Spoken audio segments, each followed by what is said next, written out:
Sir ಇದು ಯಾವ ಜೊತೆ ಕೊಡ್ರಿ ಇದು ಕಡಕ್ನಾಥ್ ಹತ್ರ ಇದು. ಹಾಂ ಸರ್, ಕಡಕ್ನಾಥ್ ಅಂತೇಳಿ ಇದು ಒಳ್ಳೆ ಇದ್ರ ಕೊಬ್ಬಿನ ಅಂಶ ಜಾಸ್ತಿ ಇರೋಂಗಿಲ್ಲ. ತಿನ್ನೋರಿಗೆ ಭಾಳ ಪಾರ್ಶ್ವ ಆದವ್ರಿಗೆ, ಒಳ್ಳೆ ಪ್ಯಾಟ್ನೆಸ್ ಜಾಸ್ತಿ ಇದ್ದವ್ರಿಗೆ, ಏನಾದ್ರೂ ಮೈಯ ಕೈಯ ಕಾಲು ಅನ್ನಿಸ್ತಿರ್ತದಲ್ಲ ಅವ್ರಿಗೆ ಭಾಳ ಒಂದು ಒಳ್ಳೆಯ ಆಹಾರ ಇದು. ಈಗ ಸರ್ ಯಾವ್ಯಾವ ಜಾತಿ ಕೋಳಿ ಸರ್? ನಾನು ಇಲ್ಲಿ ಒಂದು ಗಿರಿರಾಜ್ ಸಾಕೀನಿ ರೀ, ಒಳ್ಳೆ ಕಡಕ್ನಾಥ್ ಸಾಕೀನಿ, ನಾಟಿ ಕೋಳಿ ಅಂತ ಬರ್ತೀರಿ ಮಂಗಳೂರು ಸೈಡ್ ಅವ್ನು ಸಾಕೀನಿ, ಜವಾರಿ ಲೋಕಲ್ ಸಾಕೀನಿ. ಮೊದಲು ನಾ ಏನು ಮಾಡ್ತೀನಿ ಅಂದ್ರೆ ಫಸ್ಟ್ 1ನೇ ಫಾರ್ಮ್ 2ನೇ ಸಲ ಬೀಡ್ ಹಾಕಿದಾಗ ನಾವು ಧಾರವಾಡ ಯೂನಿವರ್ಸಿಟಿ ಒಳಗೆ 65 ರೂಪಾಯಿ ಕೊಟ್ಟು 400 ಜವಾರಿ ಮರಿಗಳನ್ನು ತರಿಸೀನಿ ರೀ. 400 ಒಳಗೆ ಬಿಟ್ಟು ಬಿಡ್ತಿದ್ದೀವಿ, ಅದಕ್ಕೂ ಒಳ್ಳೆ ಫುಡ್ ಹಾಕ್ತಿದ್ದೀವಿ. ಅವು ಹೋದಾಂತಲೇ ಏನಾಗ್ಬಿಡ್ತೀವಿ, ಸ್ವಲ್ಪ ಅದನ್ನು ರೊಕ್ಕ ಕೊಟ್ಟು ತರಿಸೋದ್ರಿಂದ ನನಗೆ ಸ್ವಲ್ಪ ಲಾಭ ಆಗಲಿಲ್ಲ ರೀ.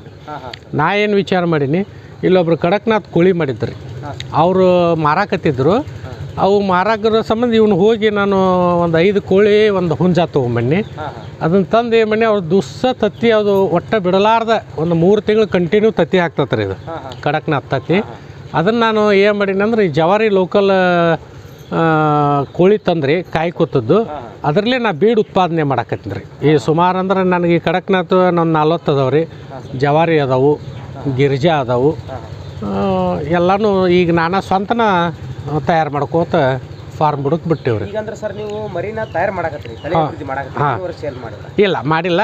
ಆದ್ರೆ ಏನೈತಿ, ಯಾವಾಗಾರ ಭಾಳ ಬೇಕಾಗಿತ್ತಂದ್ರೆ ಔಷಧಕ್ಕೆ ನಮಗೆ ಬೇಕಾಗ್ತೇಳಿ ರಾಮದುರ್ಗ ಸೈಡ್ ರೈತರು ಬಂದ್ರಿ ಒಂದೊಂದು ಕೋಳಿ 1000 ರೂಪಾಯಿಗೆ, ಹುಂಜ 1500 ರೂಪಾಯಿಗೆ ಬಂದು ಒಯ್ತಾರೆ ರೀ.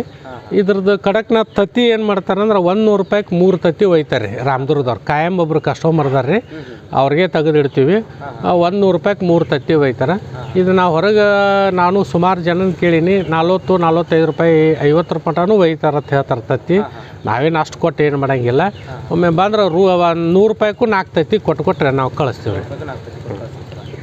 ನಿಮ್ಮ ಪ್ರಕಾರ ಹಾಂ, ಇದು ಯಾವ ಜಾತಿ ಒಳಗೆ ಕೋಳಿ ಒಳಗೆ ಇದು ಭಾಳ ಚಲೋ ರೀ, ಭಾಳ ಚಲೋ. ಬಟ್ ಜನಗಳಿಗೆ ಇದ್ರದ್ದು ಇದು ಇನ್ನೂ ಬಂದಿಲ್ಲ ಅವೇರ್ನೆಸ್. ಅಂದರೆ ಇದ್ರ ಬಗ್ಗೆ ಸಾಗಾಣಿಕೆ ಮಾಡಿರ್ಬೋದು, ತಿನ್ನಾಕನ್ನು ಉತ್ಪಾದನೆ ಮಾಡೋಕೆ ಹೆಚ್ಚು ಇದನ್ನು ಮಾಡೋಂಗಿಲ್ಲ. ನಮ್ಮಲ್ಲಿ ಹೆಚ್ಚು ಉತ್ಪಾದನೆ ಮಾಡೋದಂದ್ರೆ ಜವಾರಿ ಕೋಳಿನ ಜಾಸ್ತಿ ಉತ್ಪಾದನೆ ಮಾಡ್ತಾರೆ. ಓಕೆ ಸರ್, ಇದು ಮತ್ತೆ ಇನ್ನೇನರ ಹೆಚ್ಚಿನ ಹೇಳ್ತೀರಂದ್ರೆ ಇದ್ರೊಳಗೆ ಏನು ಹೇಳುವಂಥದ್ದಿಲ್ಲ ರೀ. ಇದನ್ನು ಉಪಯೋಗ ಮಾಡಿದವ್ರ ಕಡೆ ಕೇಳ್ಕೊಂಡ್ರೆ ಭಾಳ ಒಳ್ಳೆಯದು. ನಾವಂತರೂ ಈಗ ಬೀಡ್ ಮಾಡಾಕತ್ತೀವಿ. ಇನ್ನೂ ನಾನು ಸುಮಾರು ಒಂದು 300-400 ಕಡಕ್ನಾಥ್ ಕೋಳಿನ ಬೀಡ್ ಮಾಡ್ಬೇಕಂತೇಳಿ ನನ್ನೊಂದು ಇದೈತಿ. ಈಗ ಬಂದಂಥ ತತ್ತಿಗಳನ್ನು ಈಗ ಒಂದು ಏನೂ ಇಲ್ಲ ಅಂದ್ರೆ 10-15 ತತ್ತಿ ಆಗ್ತಾವೆ. ಅವನ್ನ ನಾವು ಏನು ಮಾಡ್ತೀವಿ ಅಂದ್ರೆ ಕಾಯಿ ಕುಂದ್ರಿಸಿ ಮರಿಗಳನ್ನು ಉತ್ಪಾದನೆ ಮಾಡಾಕತ್ತೀವಿ ರೀ. ಓಕೆ ಸರ್, ಈಗ ಕೋಳಿ ಬಗ್ಗೆ ಹೇಳಿದ್ರೆ ಮತ್ತು ಸರ್ ತತ್ತಿ ಬಗ್ಗೆ ಇದು ಹೆಂಗೆ ಕಾಯಿಗೆ ನಾಟಿ ಕೋಳಿಗೆ ಇಡ್ತೀರಿ? ಇದ್ರೊಳಗೆ ಏನೈತಂದ್ರೆ ಈ ತತ್ತಿ ಒಳಗೆ ರೀ, ನೀವು ಇದನ್ನು ತೊಗೊಂಡೋಗಿ ಪರೀಕ್ಷೆ ಮಾಡ್ಬೋದು. ಜವಾರಿ ತತ್ತಿ ಒಂದು, ಕಡಕ್ನಾಥ್ ತತ್ತಿ ಒಂದು, ಈ ಹೈಬ್ರಿಡ್ ತತ್ತಿ ಒಂದು, 3 ತತ್ತಿ ಒಡೆದು ಒಂದೊಂದು ಗ್ಲಾಸ್ ಒಳಗೆ ಹಾಕ್ಬೇಕ್ರಿ. ಏನು ಹೈಬ್ರಿಡ್ ತತ್ತಿ ಒಳಗೆ ಪೂರ್ತಿ ಯೆಲ್ಲೋ ಕಲರ್ ಅಂದ್ರೆ ಹಳದಿ ಕಲರ್ ಬಂದಿರ್ತೈತಿ. ಈ ಜವಾರಿ ತತ್ತಿ ಒಳಗೆ ಸ್ವಲ್ಪ ರಕ್ತದ ಕಣಗಳು ಕಾಣ್ತಾವು, ನೀವು ನೋಡಿರ್ಬೋದು, ನಾವಂತರೂ ಡೈಲಿ ನೋಡ್ತೀವಿ. ಆಮೇಲೆ ಈ ಕಡಕ್ನಾಥ್ ಒಡೆದು ನೋಡ್ರಿ, ಹೆಚ್ಚಿನ ರಕ್ತದ ಕಣಗಳು ಇದ್ರೊಳಗೆ ಜಾಸ್ತಿ ಭಾಳ ಬರ್ತೈತ್ರಿ. ಅಂದ್ರೆ ಕೆಮ್ಮಿಗೆ ಭಾರಿ ಇದಿರ್ತೈತ್ರಿ.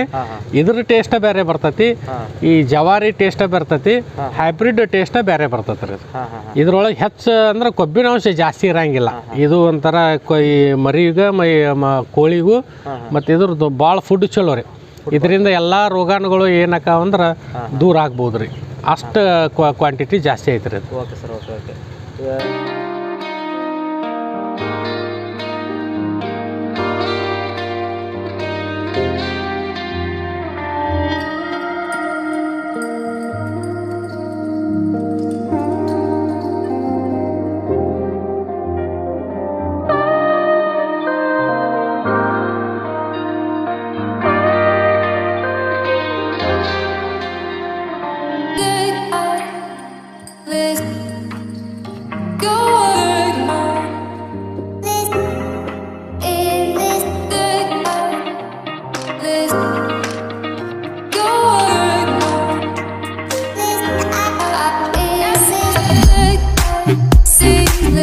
I